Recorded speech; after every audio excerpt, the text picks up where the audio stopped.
My things will be sent to your house next week. Make sure to accept them, alright? You're so careless and irresponsible. I'm moving in to teach you how to be a proper wife. The least you can do is give me my own room, even if it means moving your stuff out. Out of nowhere, my mother-in-law drops this shocking news. Moving in, teaching me? What is she even talking about? My husband, Roy, never mentioned anything about her living with us and re-educating me. Who does she think she is? She doesn't care about my feelings and actually moves in the following week. Then she sees her son in the house and screams like in the Scream painting. That's when she realizes who really needs re-educating. She also learns there's no home for her to stay in because my real home is. I was a working wife, married for 3 years. Roy and I met through a friend, hit it off, and got married after 2 years of dating. We both worked full-time and were used to doing housework on our own. After getting married, we had a simple rule: whoever noticed chores or had time would do them. It worked well, and we never argued about it. When my work got busier, Roy took on more housework. Even though we had agreed on this, I felt a little guilty. To make up for it, I bought him desserts or treated him to nice meals on weekends. It felt like I was bribing him with food, but he always reassured me, saying, "I'd rather help than have you feel overwhelmed." I was grateful for my kind husband and wished our happy days would last forever. But then my father-in-law passed away. He had married late in life, so he was already quite old. It was sad, but Roy accepted it as a natural part of life. For my mother-in-law, Olivia, it was much harder. She had been with him for years, and now she felt lost. She hated being alone, so she started visiting us frequently. On weekdays, she came after work. On weekends, she sometimes arrived early in the morning. Honestly, it was exhausting. I was already tired from work, and entertaining her all day on my day off was tough.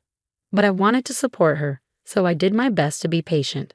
At first, she just wanted company. We chatted over meals about the news, work, and Roy. Sometimes she cried about my father-in-law, and I sat quietly beside her. But over time, her visits changed. She stopped coming just for company. She started judging me instead. She criticized how I ran the house. The fridge wasn't organized enough.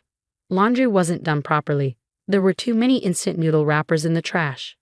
She asked if I was trying to ruin my health before having a baby. She kept scolding me, even though Roy and I were fine with how we managed things. We weren't even thinking about kids yet. I understood her concerns, but if she spent less time complaining, I'd actually have more time to clean. Of course I couldn't say that. So I just nodded. Yes, you're right. I'm sorry. Then one weekend she came over and saw Roy washing the dishes. Suddenly, she snapped. "Why is my son doing dishes? You're the wife. This is your job." I froze. She grabbed the sponge from his hands and made him sit down. Then she pulled me into the kitchen. I stood by the sink, annoyed but trying to stay calm. "Olivia, we both work, so we split the chores. He's just helping out today. I don't make him do everything." "Don't talk back to me," she snapped. She refused to listen, no matter what I said. I thought if Roy spoke up, she might finally understand. I looked at him, hoping he would defend me. He nodded like he understood. For a moment, I felt relieved. Then, to my shock, he said something completely unexpected. "Mom, calm down. It's not good for your health to get so upset," Roy said. "But you do have a point. From now on, I'll make sure she does things the right way. Honey, you should apologize to her." He turned to me. Why wasn't he telling her that we shared the chores? I thought about arguing, but there was no point. Olivia and now even my husband were against me. "I'll be more careful in the future," I said, deciding to end the conversation. After she left, I asked Roy why he'd sided with her. "No matter what I said, she wouldn't have listened as long as she saw you as a bad wife," he explained. But if he had told her, she would have listened. That could have ended this right away. Instead, he made things worse. Sensing my frustration, he quickly tried to justify himself. "I was just trying to keep the peace. You know my mom, she wouldn't understand if I explained our rule. But don't worry, she'll get it eventually." I wasn't buying it. We had known each other for years, and I could tell when he was full of it. Deep down, I felt like he was just using this as an excuse to stop doing chores. Roy had always been a bit of a trickster. I was easygoing, and since he had never caused major trouble, I had let it slide before. But now I saw no guilt in his face. More than anything, I just felt exhausted. Still, I convinced myself that maybe he just wanted to keep his dignity in front of his mother. We had shared the workload before, so I hoped things would go back to normal soon. But I was wrong. Since that day, Roy stopped helping with the chores altogether. We never had strict rules about who did what, but he had always pitched in. Now he completely ignored it. At first, I thought he was sulking because I had called him out. But no, he was simply refusing to do anything. I finally confronted him. "Oh, I'm sorry," he said, surprisingly agreeing right away. I figured maybe he was just being lazy for a bit. But then, the next day, Olivia showed up without calling ahead. That was unusual, so I worried something was wrong. Instead, she had something else to say. "I heard you still haven't learned your lesson. You're not doing any housework, and you don't even cook for your husband. Don't you care about feeding him properly? Roy told me he hasn't been eating homemade meals because you refuse to cook." I turned to Roy and glared. Roy had completely turned on me. I warned him, but he didn't care. "This isn't my fault," I said. And snitch isn't the right word. He just didn't want to do any chores, so he blamed everything on me. Because of that, Olivia started coming over even more often, and Roy stopped helping at all. I had to pick up all the chores he used to do, even when I got home late. If I wasn't so busy with work, I might have managed, but I barely had time to sleep. I was exhausted. If this continued, I knew I would collapse. So I tried talking to him again. But right when I needed to, his work got busy, and we couldn't have a proper conversation. At first, I understood, but his schedule was insane. He started coming home really late on weekdays, sometimes after midnight. On weekends, he worked all day. Sometimes, he even stayed at the office overnight, saying the commute was a waste of time. I had wanted to talk about Olivia, but I became more worried that he was overworking himself. When I finally saw him, I asked, "Are you okay?" "Yeah, I'm fine," he said, looking full of energy. That was odd. If he was working so hard, he should look at least a little tired. But he seemed too energetic. How was that possible? I started wondering if his company was overworking him unfairly. So I asked a colleague whose family member worked at the same place. When I described Roy's schedule, she looked confused. "Yeah, it's a busy season, but they don't work that much. Maybe some departments do, but these days, they're strict about hours." So Roy wasn't completely lying, but he wasn't telling the whole truth either. I had a bad feeling. I was too busy with work to keep up with house chores, and the house became a mess. The next day was my day off, so I planned to clean everything and get the house back in order. But then, Olivia showed up. "What happened here?" she gasped. "The moment I leave you in charge, this is what happens. No wonder my son has been doing everything. I've told you we share." I started to explain, but then I realized there was no point. As I hesitated, she suddenly seemed to get an idea. "I'm going home for today," she said. "I just remembered something." She left. I had braced myself for a long lecture, but she was gone just like that. It felt strange, but I was just glad to have peace. Then, a few days later, she called with shocking news.